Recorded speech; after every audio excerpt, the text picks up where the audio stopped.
Hello everyone, welcome to lead scripts. Today we are back again with a new video and आज हम लोग topic wise DLR के PYQs को जो solve कर रहे हैं उसका थर्ड पजल सॉल्व करने वाले हैं। तो इंस्ट्रक्शंस सेम है कि आप पहले इस पजल को सॉल्व करिएगा, उसके बाद ही इसका डिस्कशन वीडियो देखिए। हमारा जो आज का टॉपिक रहेगा that will B arrangements and scheduling and इसके ऊपर किस टाइप के क्वेश्चंस बनते हैं उनका आपको आइडिया लगता जाएगा जैसे जैसे हम इस सीरीज़ के साथ में आगे बढ़ते जाएंगे। और ये पजल्स आपके लिए इतने ज़्यादा इंपॉर्टेंट है इन टर्म्स ऑफ आपका सेल्फ सॉल्विंग डेवलप कराने में बहुत ज़्यादा हेल्प कराएंगे अगर आपने इसमें एक्चुअल में टाइम स्पेंड किया तो प्लीज़ वो करिएगा, तभी आप चीज़ें सीख कर आगे जो बढ़ सकते हैं। ठीक है, तो क्वेश्चन स्टेटमेंट आपके सामने ये रहा। इसका स्टेटमेंट आप अच्छे से एक बार रीड करिए एंड पॉइंट बाय पॉइंट आप एक बार सॉल्व करने का ट्राई करिए वीडियो को पॉज करके, उसके बाद आप इस वीडियो को रैप अप करिएगा। Question statement says that fuel contamination levels at each of 20 petrol pumps P1 से लेकर P20 तक रिकॉर्डेड एज हाई, मीडियम और लो। तो हमारे पास में जो उनका कंटेमिनेशन लेवल है वो 3 कैटेगरीज में डिवाइड हो गया, हाई, मीडियम और low. And contamination levels at 3 pumps among P1 to P5 were recorded as high and so on. हमारे पास टोटल 5 पॉइंट्स अवेलेबल है। First question says that which of the following must be true. Okay, must be true मतलब there is a possibility कि different scenarios बन जाएं, शायद एक final table हमारे पास में अवेलेबल ना हो। What best can be said about the number of pumps at which the contamination levels were recorded as medium? Again, maybe multiple cases बने क्योंकि options कहती हैं exactly 8, at most 9, at least 8 and more than 4, तो multiple scenarios बन सकते हैं। If the contamination level at P11 was recorded as low, अगर ये extra information आ गया, similarly next question, if contamination level at मतलब definite case तो नहीं बनने वाला, that is for sure।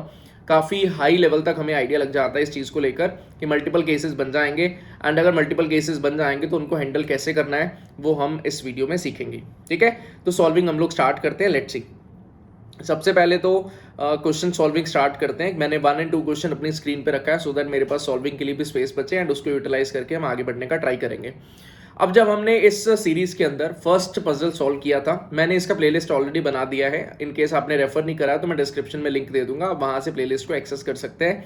मैंने फर्स्ट पजल में ये बात किया था कि अगर आपके पास में मल्टीपल पैरामीटर्स नहीं होते, मैट्रिक्स अरेंजमेंट टाइप का क्वेश्चन आया बट मल्टीपल पैरामीटर्स नहीं है, तो आप लेफ्ट टू राइट सॉल्विंग करिए, वो आपको ज्यादा फास्ट लगेगा as compare to top to bottom. तो हमारे पास में 1 से लेकर 20 तक वैल्यूज है, तो हमने यहाँ पर सॉल्विंग करा 1 2 3 4 5, देन अपने पास में 6 7 8 9 एंड 10। सिमिलरली अपने पास में 11 12 13 14 एंड 15। सिमिलरली अपने पास में 16 17 18 19 एंड 20। ठीक है जी, ये पेंसिल को क्या हो गया? ठीक है, होपफुली अंडरस्टूड है जी। एक बार इरेज करके मैं दोबारा से लिख देता हूँ। That is 16 17 18 19 20। ठीक है जी, टोटल 20 है। अब सबसे पहला पॉइंट अगर मैं पढ़ूं, कह रहा है contamination levels at 3 pumps among P1 to P5 were recorded as high. तो P1 से लेकर P5 तक 3 का हाई है। ठीक है, समझ में आता, 3 का हाई है, बाकी 2 का लो और मीडियम में से कुछ होना चाहिए। P6 was the only pump among P1 to P10 where the contamination level was recorded as low। तो P6 जो है उसमें कंटेमिनेशन लेवल was low। ठीक है, P6 में कंटेमिनेशन लेवल was low, पता चल गया। और आगे बढ़ते हैं। It says that P7 and P8 were the only 2 consecutively numbered pumps where the same levels of contamination were recorded। तो P7 and P8 दो कॉन्जिक्यूटिव होंगे और इनमें सेम वैल्यू होगा, मतलब दोनों के दोनों मीडियम हो सकते हैं, दोनों के दोनों हाई हो सकते हैं, लो नहीं हो सकते क्योंकि फिर 3 जगह पर एक साथ लो आ जाएगा, दैट इज नॉट पॉसिबल। 7 और 8 पे सेम वैल्यू आएगा, तो मैंने यहाँ पर एक सिंपल सा डाल दिया कि 7 और 8 सेम वैल्यूज आएंगे, बट अपार्ट फ्रॉम दैट कहीं और सेम वैल्यूज जो है वो नहीं आनी चाहिए। ठीक है, और आगे बढ़ते हैं। कह रहा high contamination levels were not recorded at any of the pumps. P6 से लेकर P20 तक हाई अवेलेबल ही नहीं था इस जगह पर, मतलब यहाँ पर अपने पास में लो और मीडियम का ही अवेलेबिलिटी होना चाहिए। और आगे बढ़ते हैं। Then it says that the number of pumps where high contamination levels were recorded was twice the number of pumps where low contamination levels were recorded। तो हाई वाला जो है वो लो वाले से डबल है, हाई वाला जो है वो लो वाले से डबल है। 3 कैटेगरीज है हमारे पास में। ठीक है, सबसे फर्स्ट पॉइंट जो था that was contamination levels at the 3 pumps among P1 and P5 were recorded as high. 3 pumps में हाई है P1 से लेकर P5 तक, तो automatically I will be able to say that here should be high, here should be high and here should be high. Reason simple था, 2 consecutive जगह पर high नहीं हो सकता, सेम कंटेमिनेशन लेवल्स नहीं हो सकते अपार्ट फ्रॉम 7 एंड 8। तो मुझे मजबूरी में अगर 1 2 3 4 5 में 3 बारी हाई लगाना है तो 1 3 एंड 5 पे होना पड़ेगा। Also if we talk about 2 and 4 position तो वहां पर मीडियम ही प्रेजेंट होना चाहिए। Reason behind that was very simple कि अपने पास में P6 was the only pump where the contamination level was recorded as low. P1 से लेकर P10 तक सिर्फ और सिर्फ P6 ऐसा था जहां पर लो आएगा, बाकी कहीं पर भी नहीं आएगा। मतलब 7, 8, 9, 10 पे हमारे पास में high and medium in any order आना चाहिए, ठीक है, high and medium in any order आना चाहिए। अच्छा एक चीज़ और, 7 एंड 8 पे सेम वैल्यू आना है, तो अगर यहाँ पर हाई आया, यहाँ पर भी हाई आया, तो इट ऑटोमेटिकली मीन्स दैट यहाँ पर मीडियम आना चाहिए, यहाँ पर हाई आना चाहिए, सीधी बात है। सिमिलरली अगर 7 पे हमारे पास में मीडियम आया तो 8 पे भी मीडियम आएगा, मतलब 9 पे हाई आएगा और 10 पे मीडियम आना चाहिए, ठीक है, ये भी समझ में आता है। मतलब जो भी वैल्यू आएगा, एक बार अगर मीडियम ये 9 पे आया तो यहाँ पर हाई, हाई एंड हाई आएगा। सिमिलरली अगर यहाँ पर हाई आया तो यहाँ पर मीडियम, यहाँ पर मीडियम और यहाँ पर मीडियम आएगा। होपफुली ये बात समझ में आ रहा होगा, ठीक है। अच्छा अब अगर मैं थोड़े लॉजिक्स लगाने का ट्राई करूं, सबसे पहले मुझे अगर मैं ये आइडिया लूं कि कम से कम कितने लोज होने चाहिए।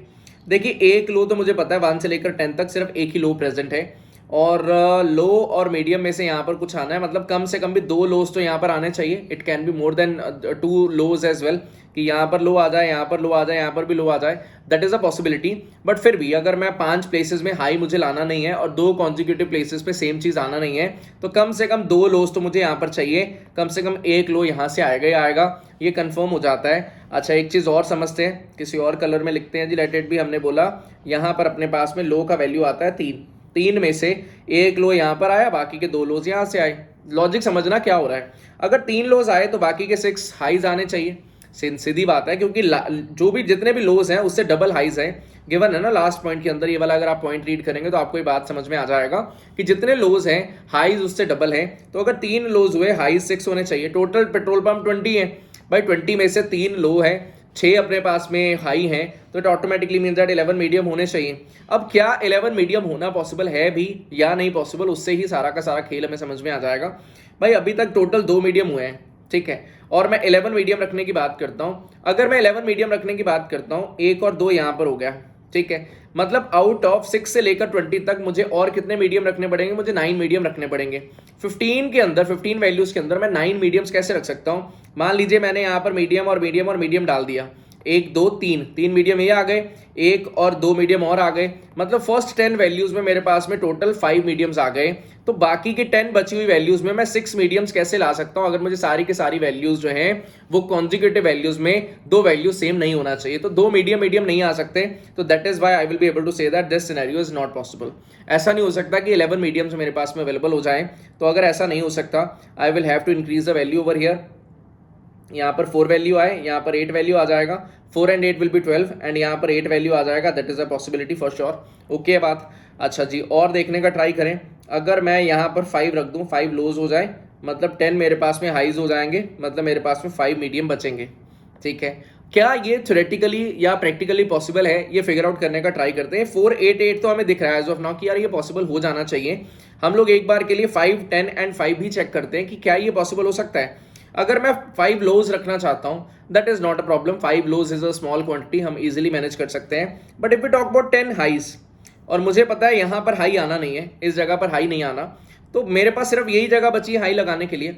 1 हाई आ चुका, 2 आ चुके, 3 आ चुके, 4, 5 एंड 6 हाई यहां पर आ गए, ठीक है। टोटल अपने पास में 6 हाइज हो गए हैं 1 से लेकर 10 तक। अब नेक्स्ट 11, 12, 13, 14, 15 में मुझे टोटल कितने और लाने होंगे, मुझे 4 हाइज और चाहिए, that is not possible. Logically अगर आप देखोगे तो आप इजीली बता पाओगे कि यार ये वाला केस तो पॉसिबल नहीं है। एंड अगर ये केस पॉसिबल नहीं है तो automatically I will be able to say that 4, 8, 8 is the only case available for me. और अगर एक ही केस बना, वो सेटिस्फाई हो ही रहा है। और सेकंड क्वेश्चन कह रहा है what best can be said about the number of pumps at which the contamination levels were recorded as medium, तो I will be able to say that 8 value, तो हमारा आंसर बन जाएगा एक्जैक्टली 8। होपफुली आपको ये सेकंड क्वेश्चन इजीली समझ में आया, कोई प्रॉब्लम आपको सेकंड क्वेश्चन को समझने में नहीं आया, ठीक है। अगर आप रैंडमली जाओगे चेक करते हुए कि यार यहाँ पर मीडियम हो सकता है क्या, यहाँ पर हाई हो सकता है क्या, तो वो टीडियस टास्क हो सकता है एग्जाम सिनेरियो में। थोड़ा लॉजिकली अगर आप आगे बढ़ो कि आप एक बड़ा पिक्चर देखने का ट्राई करो कि कितना पॉसिबल है, शायद 1 या 2 ही केसेस पॉसिबल बने, एंड एक बार आपने वो फिगर आउट कर लिया तो आपका काम जो है वो काफी हद तक आसान हो जाता है, ज्यादा सिरदर्दी फिर बचता नहीं है, ठीक है। और आगे बढ़ते हैं। Now I already know that come से कम नहीं, एग्जैक्टली 4 लोज है, एग्जैक्टली 8 हाइज है, और एग्जैक्टली 8 जो है वो मेरे पास में मीडियम है। तो अगर हम लॉजिक थोड़े से और लगाएं, भाई मुझे टोटल 8 हाइज चाहिए, और हाइज मुझे 1 से लेकर 15 तक ही चाहिए, 16 से लेकर 20 तक कोई हाई अवेलेबल नहीं है, ठीक है। अब 1, 2, 3 हाइज ऑलरेडी हो चुके हैं, ठीक है, और मुझे टोटल 8 हाइज चाहिए, मतलब 5 हाइज और चाहिए। अगर मैंने बाय चांस यहाँ पर हाई रखा, यहाँ पर मीडियम, यहाँ पर मीडियम और यहाँ पर मीडियम हुआ, तो 1 2 3 और 4 हाइज ही हो पाए और मुझे टोटल 8 हाइज चाहिए थे, तो इन 5 प्लेसेस में मुझे 4 हाइज चाहिए होंगे। That is not possible. सीधी बात है, समझ में आती है। और अगर ये चीज पॉसिबल नहीं है तो I will be able to say that high should be present over here, high should be present over here, high should be present over here and medium should be present over here. That is for sure, confirm हो जाता है, guarantee है, हम लोग ऐसा बोल सकते हैं। ठीक है, अच्छा, 1 हाई, 2 हाई, 3 हाई, 4 5 6 हाइज हो चुके हैं, मुझे 2 और हाइज चाहिए। अब वो 2 हाइज जो है वो 11 12 13 14 15 में आने। अच्छा, एक चीज और, अब वो हाई जो होगा वो 11 पे नहीं आएगा। क्यों? क्योंकि 10 पे ऑलरेडी एक हाई है, तो 11 पे एक और हाई जो है वो नहीं बन सकता। दैट इज फॉर श्योर, मतलब इस जगह पर कोई लो और मीडियम में से ही आना चाहिए, यहां पर दोबारा से हाई प्रेजेंट नहीं हो सकता। ठीक है, ओके जी। अब एक बार फर्स्ट क्वेश्चन पढ़े, क्या कह रहा है। फर्स्ट क्वेश्चन कह रहा है which of the following must be true. P12 के बारे में अभी कोई आइडिया नहीं है। P20 के बारे में कोई आइडिया नहीं। P10 तो कंफर्म हो चुका है कि P10 का वैल्यू हाई ही होना चाहिए। That will be my answer, that is third option, कि भाई ये तो कंफर्म हो जाता है, यही आंसर हमारे पास में होना पड़ेगा। ठीक है, similarly we talk about last option P13 के बारे में हम लोग फिगर आउट नहीं कर पा रहे, 12 के बारे में फिगर आउट नहीं कर पा रहे, 20 के बारे में फिगर आउट नहीं कर पा रहे, तो इट ऑटोमेटिकली मीन्स दैट जो एक फिगर आउट हो पा रहा है that will eventually be my answer. मुझे उसमें कोई टेंशन लेने का नीड नहीं है। ठीक है, अच्छा जी। अब अगर मैं इधर फिगर आउट करने का ट्राई करूं कि क्या मैं कुछ फिगर आउट कर सकता हूं। देखिए, मुझे 4 हाइज चाहिए, लोज चाहिए थे, एक ही लो हुआ है, और 3 लोज यहां पर हो सकते हैं, 3 लोज यहां पर आ जाए और एक लो यहां पर आ जाए। दैट इज अ पॉसिबिलिटी, हो सकता है ऐसा, नो डाउट। 2 लोज यहां पर आ जाए, 2 लोज यहां पर आ जाए, दैट इज ऑल्सो पॉसिबिलिटी, ऐसा भी हो सकता है, मैं कुछ बोल नहीं सकता। मल्टीपल सिनेरियोज मेरे पास में बन रहे हैं। तो अब हम क्या करते हैं जी, इसको एक बार के लिए कॉपी कर लेते हैं एंड लेट्स सी क्या होता है। एक तो ये मेरी पेंसिल धोखा दिए हुए है। हाँ जी जी, तो ये हमारी जो थर्ड क्वेश्चन की स्टेटमेंट है वो क्या कहती है, वो पढ़ते हैं। कह रहा है if the contamination level at P11 was recorded as low. P11 का वैल्यू अगर लो आता है तो क्या होगा, ये वो मुझसे पूछ रहा है। और फोर्थ क्वेश्चन में P15 was recorded at medium, ये वाला मीडियम हो जाएगा, तो वो पूछ रहा है। अब आइडियली एग्जाम सिनेरियो में क्या करना है जी, जो मेरे पास में वैल्यूज फिक्स हो चुके हैं वो तो मैंने फिक्स रहने दिया एज इट इज। अब मेरे पास में 2 ऑप्शंस हैं, या तो मैं सारे केसेस बनाऊं या फिर मेरे पास क्वेश्चंस का जो डिमांड है मैं वो केसेस बनाऊं। मेरे लिए ज्यादा बेनिफिशियल वो रहता है कि मैं क्वेश्चंस का डिमांड को समझूं और आगे बढ़ जाऊं, बट कई बार मुझे सारे केस बनाना मजबूरी बन जाता है। इस क्वेश्चन में वैसा कोई प्रॉब्लम नहीं है, तो मैं जो क्वेश्चन का डिमांड है उस अकॉर्डिंग आगे बढ़ने का ट्राई करता हूँ। लेट्स सी हम लोग कहां तक पहुंच पाते हैं। ठीक है, देखते हैं जी। मैं कलर कोई और पिक कर लेता हूँ, लेट इट भी, मैंने पिंक कलर पिक करा। थर्ड क्वेश्चन का स्टेटमेंट पढ़ते हैं और उसको सॉल्व करने का ट्राई करते हैं। कह रहा P11 वाज रिकॉर्डेड एज लो, तो P11 को लो रिकॉर्ड किया गया और मुझे पता था टोटल वैल्यू लो का, हाई का और मीडियम का कितना था। Low was 4 and high was 8 and medium was also 8।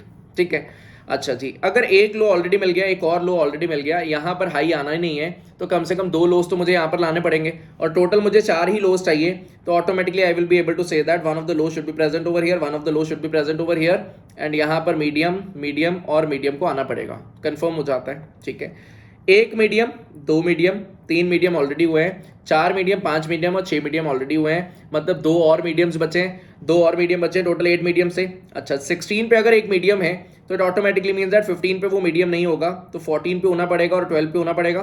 ठीक है, now if we talk about lows, already over हो चुके हैं, मीडियम्स ऑलरेडी ओवर हो चुके हैं, I am left with highs only, तो one of the high should be present over here, one of the high should be present over here. Now the question is asking about which of the following must be true. 18 was low, 18 was not low, 15 was medium, 15 was not medium, 14 was medium, 14 was medium, yes, तो third option should be my answer, ये मेरा answer option बन जाएगा। Similarly last option P12 was high, P12 was not high। Okay हो गया, third question का answer हम easily दे पाए। अब मैं इसको कर देता हूँ इरेज।